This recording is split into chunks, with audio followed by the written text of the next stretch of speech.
10장. 시간이 흘러 암몬 사람의 왕이 죽고 그의 아들 한운이 뒤를 이어 왕이 되었다.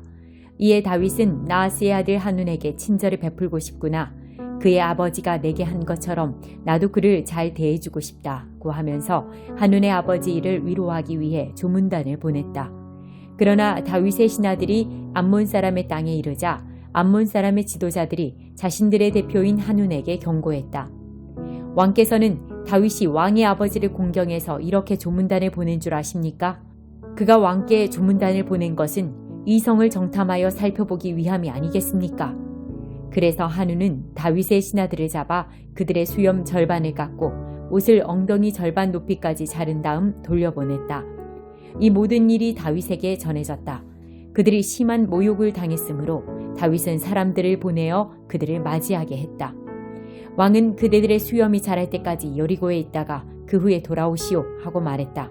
암몬 사람은 자신들이 다윗의 미움을 사게 된 줄을 깨닫고 벳르홉과 소바에서 아람 보병 2만 명, 마아가 왕에게서 1,000명, 돕에서 12,000명을 고용했다. 이 소식을 들은 다윗은 그의 가장 강한 용사들을 요압에게 맡겨 출정시켰다. 암몬 사람이 나와서 성문 앞에 전투 대형으로 진을 쳤고 소바와 르홉에서 온 아람 사람과 돕 사람과 마아가 사람은 바깥 넓은 들판에 전열을 갖추었다. 요압은 싸워야 할 전선이 앞뒤로 있는 것을 보고 이스라엘의 정예군 중에서 다시 최정예군을 뽑아 아람 사람과 맞서게 배치했다. 나머지 군대는 그의 동생 아비새의 지휘 아래 두어 암몬 사람과 맞서게 배치했다. 그가 말했다. 아람 사람이 나보다 힘이 세면 내가 와서 나를 도와라. 암몬 사람이 너보다 힘이 세면 내가 가서 너를 돕겠다. 용기를 내어라. 우리는 우리 백성과 우리 하나님의 성읍을 위해 온 힘을 다해 싸울 것이다. 무엇이든 필요하다면 하나님께서 친히 행하실 것이다. 그런데 요압과 그의 군사들이 아람 사람과 싸우려고 쳐들어가자 그들이 모두 후퇴하여 도망쳤다. 아람 사람이 목숨을 건지기 위해 도망치는 것을 본 암몬 사람도 아비새를 피해 도망쳐 성 안으로 들어갔다. 그러자 요압은 암몬 사람과의 싸움을 멈추고 예루살렘으로 돌아왔다. 아람 사람은 이스라엘에게 처참히 패한 것을 알고 사태를 수습하고 나서 전열을 재정비했다. 하다세셀은 사람을 보내 요단강 건너편에 있는 아람 사람을 불렀다. 그들은 헬람으로 왔고 하다세셀의 군사령관 소박의 지휘 아래 움직였다. 이 모든 일이 다윗에게 보고되었다. 다윗은 이스라엘 군대를 소집하여 요단강을 건너 헬람으로 진군했다. 아람 사람은 다윗과 맞설 태세로 전투 대형을 취했고 이내 전투가 시작되었다. 그러나 그들은 이번에도 이스라엘 앞에서 흩어져 도망쳤다. 다윗은 전차병 700명과 기병 4만 명을 죽였다. 또한 군사령관 소박에게 치명상을 입혀 결국 소박은 전쟁터에서 죽었다. 하다세셀을 섬기던 모든 왕이 자신들의 패배를 인정하고 이스라엘과 화친하여 이스라엘을 섬겼다. 아람 사람은 이스라엘이 두려워 다시는 암몬 사람을 돕지 않았다. 3장. 우리가 자화자찬하는 것처럼 들립니까? 신임장을 받았다고 주장하면서 우리의 권한을 옹호하는 것으로 들립니까? 글쎄요, 그렇지 않습니다. 우리는 여러분에게 내보일 추천서나 여러분에게서 받을 추천서가 필요 없는 사람입니다. 여러분 자신이야말로 우리가 필요로 하는 추천서의 전부입니다. 여러분의 참된 삶이야말로 누구나 보고 읽을 수 있는 편지입니다. 그리스도께서 친히 그 편지를 쓰셨습니다. 그 편지는 잉크로 쓰신 것이 아니라 살아계신 하나님의 영으로 쓰신 것입니다. 그 편지는 돌에 새긴 것이 아니라 사람의 삶에 새긴 것입니다. 그리고 우리는 그 편지를 전하는 사람입니다. 우리는 이것을 전적으로 확신합니다. 그리스도께서 하나님을 위해 친히 쓰신 여러분이야말로 우리의 추천서입니다. 우리 같으면 이런 추천서를 쓸 생각도 하지 못했을 것입니다. 하나님만이 그러한 추천서를 쓰실 수 있습니다. 그분의 추천서가 우리에게 권한을 주어 우리가 이렇게 새로운 행동 계획을 실행에 옮기고 있는 것입니다. 그 계획은 종이에 잉크로 쓴 것도 아니고 페이지마다 율법에 관한 각주를 빼곡하게 달아서 여러분의 영을 죽이는 것도 아닙니다. 그 계획은 성령께서 영에 대고 쓰신 것, 그분의 생명이 우리의 삶에 대고 쓰신 것입니다. 성령에 의한 의의 통치. 죽음의 통치, 돌판에 새긴 죽음의 헌법인 율법은 멋지게 시작했습니다. 모세가 율법을 새긴 그 돌판을 전달할 때 곧 사라지기는 했지만 그의 얼굴은 대낮같이 빛났습니다. 이스라엘 백성은 태양을 응시할 수 없는 것처럼 그의 얼굴을 똑바로 쳐다보지 못했습니다. 그렇다면 살아계신 영의 통치는 얼마나 더 눈부시겠습니까? 율법에 의해 이루어진 정죄의 통치가 인상적이었다면 성령에 의해 이루어지는 의의 통치는 얼마나 더 인상적이겠습니까? 옛 통치가 눈부셨다고 하지만 그것은 이 새 통치와 나란히 서면 완전히 희미해 보일 것입니다. 잠시 있다가 사라지고 말 제도가 깊은 인상을 주었다면 영원토록 다스릴 이 밝게 빛나는 통치는 얼마나 더한 인상을 주겠습니까? 우리를 감격스럽게 하는 그 소망이 있기에 그 어떤 것도 우리에게 방해가 되지 않습니다. 모세와 달리 우리는 숨길 것이 전혀 없습니다. 모든 것이 우리와 함께 환히 드러나 있습니다. 모세는 자기 얼굴에 나타난 영광이 사라져가는 것을 이스라엘 자손이 알아채지 못하게 하려고 수건을 썼습니다. 그래서 그들은 알아채지 못했습니다.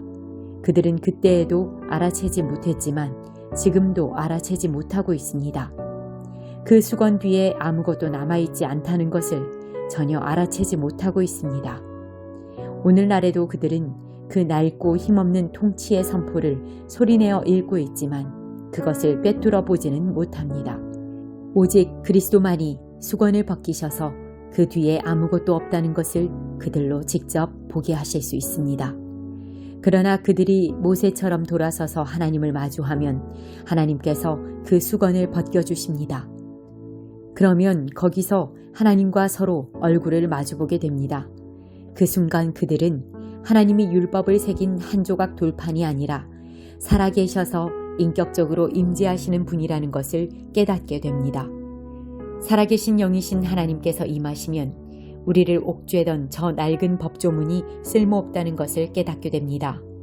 우리는 그 법조문에서 풀려난 사람들입니다. 우리 모두가 그러합니다. 우리와 하나님 사이를 가로막는 것은 아무것도 없습니다. 우리의 얼굴은 그분의 얼굴빛으로 환히 빛나고 있습니다. 하나님께서 우리 삶에 들어오시고 우리가 그분을 닮아갈 때 우리는 메시아를 꼭 닮은 형상으로 변화되고 우리 삶은 점점 더 밝아져서 보다 아름다워질 것입니다.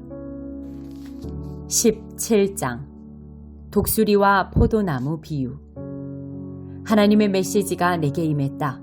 사람의 아들아, 이스라엘 족속을 위해 수수께끼를 하나 내어라. 그들에게 이야기를 들려주어라. 주 하나님께서 말씀하신다. 큰 날개와 기다란 깃털을 가진 커다란 독수리 한 마리가 화려한 빛깔의 날개를 활짝 펴고 레바논에 날아왔다. 독수리는 어느 백향목 꼭대기를 꺾고 그 가장 위쪽 순을 잘라서 그것을 무역상들의 땅에 가져가 어느 상인들의 도성에 내려놓았다. 그리고 그 땅에서 난 순을 하나 따서 강둑에 버드나무를 심듯 넉넉한 물가 비옥한 땅에 심었다. 순에 싹이 돋고 가지가 무성해져 땅에 낮게 퍼지는 포도나무가 되었다. 그 포도나무 가지들이 독수리를 향해 뻗어 올라갔고 뿌리는 땅속 깊숙이 뻗어내렸다.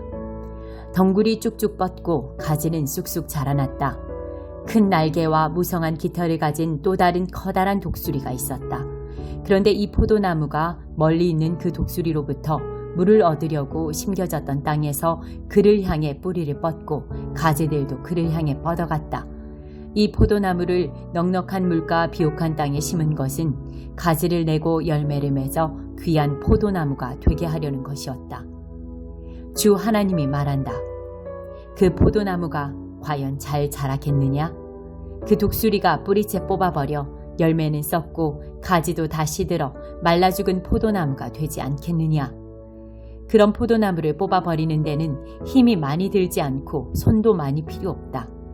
설령 다른 곳으로 옮겨 심는다 한들 과연 잘 자라겠느냐? 뜨거운 동풍이 불어오면 시들어버리지 않겠느냐? 심겨진 곳에서 말라버려 멀리 날려가지 않겠느냐. 하나님의 메시지가 내게 임했다. 저 반역자 족속에게 말하여라. 알아들었느냐? 이 이야기가 무엇을 뜻하는지 알겠느냐? 그들에게 말하여라. 바빌론 왕이 예루살렘에 와서 왕과 지도자들을 바빌론으로 끌고 갔다. 그가 왕족 중에 하나를 데려다 언약을 맺고 그에게 충성을 맹세하게 했다. 바빌론 왕은 고위급 인사 전부를 포로로 붙잡아 갔는데 그것은 이 나라를 무력한 허튼 생각을 할 수 없는 상태로 만들어 언약을 지켜야만 살 수 있게 하려는 것이었다. 그런데 그가 반역을 했고 이집트에 사자를 보내 군마와 대군을 청했다. 이 일이 성공할 수 있으리라고 보느냐? 이렇게 하고도 너희가 무사할 것 같으냐? 언약을 깨뜨리고도 벌을 면할 수 있겠느냐? 살아있는 나 하나님을 두고 맹세하는데 충성서약과 언약을 깨뜨린 왕은 그 나라 바빌론에서 죽을 것이다. 바빌론이 도성을 포위 공격하고 그 안에 모든 사람을 쳐 죽일 때 바로는 큰 대군을 갖고도 그 왕을 돕기 위해 손가락 하나 까딱하지 않을 것이다. 이것은 그가 엄숙히 맹세한 바를 어기고 언약을 깨뜨리면서 이 같은 일을 서슴지 않았기 때문이다. 그 왕은 절대 무사하지 못할 것이다. 그러므로 주 하나님이 말한다. 살아있는 나 하나님을 두고 맹세하는데 나의 맹세를 업신여기고 나의 언약을 깨뜨린 그 왕은 대가를 톡톡히 치를 것이다. 내가 추격대를 보내어 그를 붙잡으리라. 그를 바빌론으로 데려가 재판할 것이다. 그의 정예병과 나머지 병사들 전부가 전장에서 죽을 것이고 살아남은 자들은 사방으로 흩어질 것이다. 그제야 너희는 나 하나님이 말한 것을 알게 될 것이다. 주 하나님이 말한다. 내가 친히 높다란 백향목 끝에서 어린 가지 하나를 꺾어다가 높이 솟은 산 이스라엘의 높은 산에 심을 것이다. 그것이 자라서 가지를 뻗고 열매를 맺어 장대한 백향목이 될 것이다. 온갖 새들이 거기 깃들어 살게 될 것이다. 그 가지 그늘에 둥지를 틀 것이다.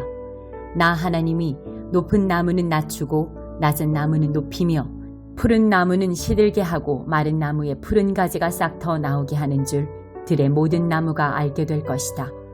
나 하나님이 말했으니 그것을 이룰 것이다. 60편 다윗의 시. 다윗이 아람 나하라임과 아람 소바와 싸울 당시 요압이 소금 골짜기에서 에돔 사람 1만 2천 명을 죽였을 때 하나님, 주께서 우리를 버리고 떠나가시고 우리의 방어시설을 걷어차 부수시고 노를 바라며 사라지셨지만 이제 돌아오소서. 제발 돌아오소서. 주께서 땅의 기초를 뒤흔드시니 거대한 틈이 생겼습니다. 이제 갈라진 틈을 메우소서. 그 틈으로 모든 것이 무너져 내립니다. 주께서는 주님의 백성이 파멸을 목도하게 하시고 싸구려 포도주로 괴로움을 달래게 하셨습니다. 그러고는 주님의 백성을 독려할 깃발을 꽂으시고 용기를 줄 그 깃발이 휘날리게 하셨습니다. 어서 조치를 취하소서. 지금 바로 응답하소서. 주께서 끔찍이 사랑하시는 백성이 구원을 얻게 하소서. 그때 하나님께서 거룩한 광채 속에서 말씀하셨습니다. 내가 기쁨에 겨워 세겜을 선사하고 숫꽃 골짜기를 선물로 주리라. 길르앗이 내 호주머니 속에 있고 므낫세도 그러하다. 에브라임은 나의 헬멧, 유다는 나의 망치, 모압은 세탁용 양동이. 내가 모압을 쓰러뜨려 바닥걸레로 삼으리라. 에돔에게 침을 뱉고 블레셋 전역에 불벼락을 퍼부으리라. 누가 나를 치열한 싸움터로 데려가며 누가 에돔에 이르는 길을 알려주겠습니까? 하나님, 주께서 우리를 버리신 것은 아니겠지요. 우리 군대와 함께 나아가기를 거절하신 것은 아니겠지요. 우리를 도우셔서 이 힘든 임무 완수하게 하소서. 싸움의 도움은 아무 쓸데가 없습니다. 하나님을 힘입어 우리가 최선을 다하리니 주께서 적군을 완전히 때려 눕히실 것이다. 61편 다윗의 시. 하나님, 나의 부르짖음을 들으소서. 나의 기도에 귀 기울여 주소서. 멀리 있는 이 몸 숨이 멎도록 헐떡이며 큰 소리로 외칩니다. 저 높은 바위산 위로 나를 이끄소서. 주께서는 내게 숨 쉴 공간을 주시고 모든 상황에서 벗어나 쉬게 하시며 주님의 은신처 평생 이용권을 주십니다. 주님의 손으로 흔쾌히 초대해 주십니다. 하나님, 주님은 언제나 나를 진심으로 대하시며 주님을 알고 사랑하는 이들에게 환영받게 하십니다.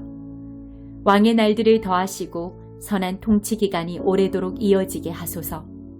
왕좌를 하나님의 충만한 빛 가운데 두시고 한결같은 사랑과 신실로 경계병을 삼아 주소서. 그러면 내가 시인이 되어 주님의 영광을 노래하고 노래한 대로 날마다 살아가겠습니다.